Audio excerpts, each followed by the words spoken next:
What's up? What's up? All right. I want to talk about chivalry. Yeah, that's right. Chivalry.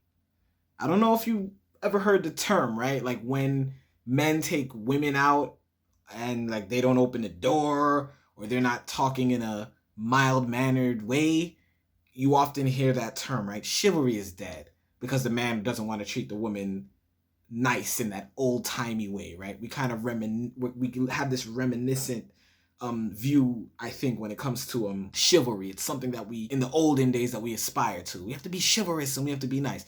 I want to look into the history of chivalry because when you do, you realize it's more than just the way a man treats a woman, right? It actually is a very expansive topic, and I want to talk about it, and possibly we'll discuss some of the bad parts that are associated with chivalry, and should we continue to maintain that type of thing? Take our black asses out of here. Won't you take our black asses out of here? Chivalry is actually a term that comes from the Dark Ages. I wonder how many people knew that. So, the Dark Ages was a time in white people history in the European world. It ended about 500 years ago. It was a time when there was a lot of cruelty. This is a time when white people, I should say, did the Crusades, right? So they were basically having a war amongst a whole bunch of Islamic people in the Middle East for Holy Land. This was a time of knights. This was a time of serfs. This was a time of lords, right? And chivalry was actually a code of ethics for how all of those different elements that lived,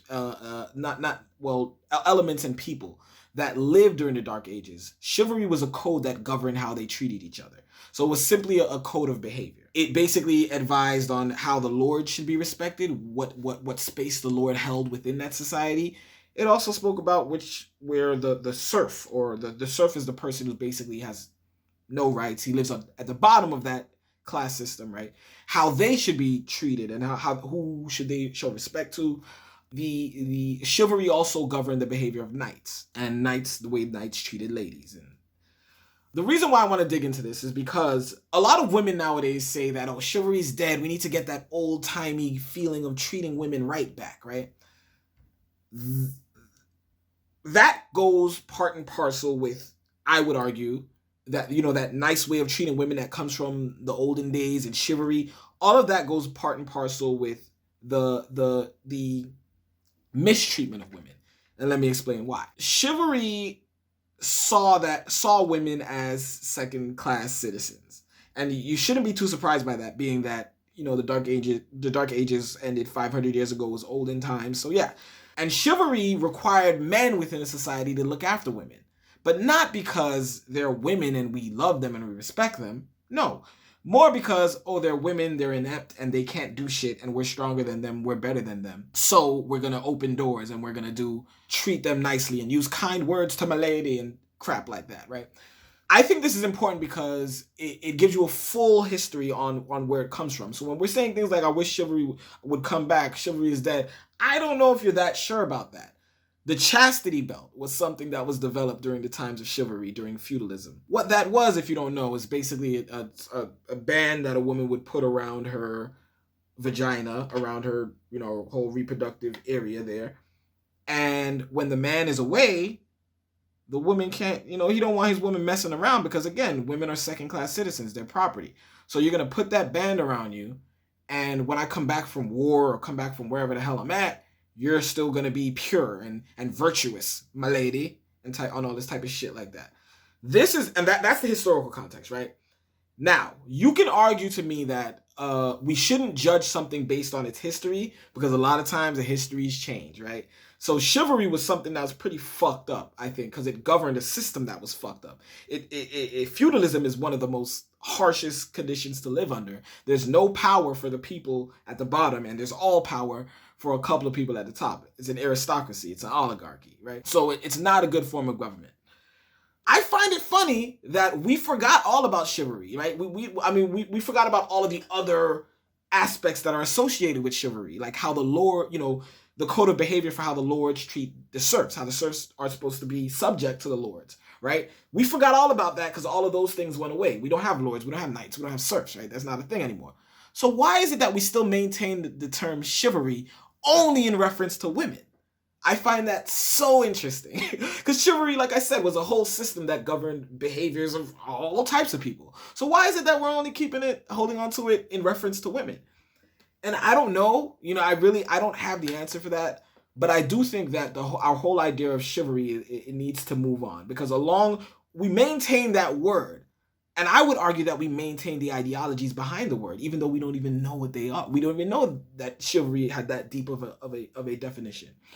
And I would argue that we kept the word and we kept it associated only with the women part of the entire code of chivalry. We only kept it associated with the women because maybe on some level we want to keep women in that position.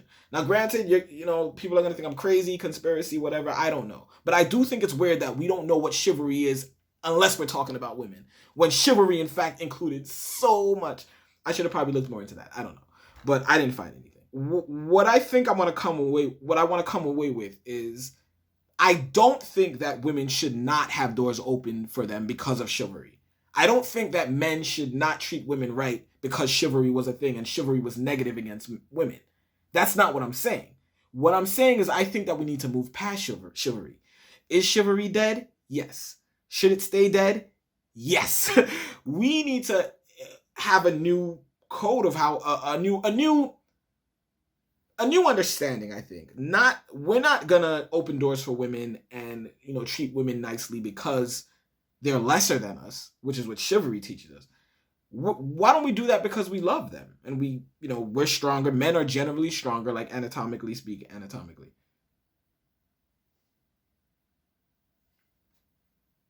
That's not the right word. Physiologically speaking, men are stronger than women on average, right? Most men are just stronger than women. We have testosterone, it builds muscle, etc. Why don't we just do for women because we can?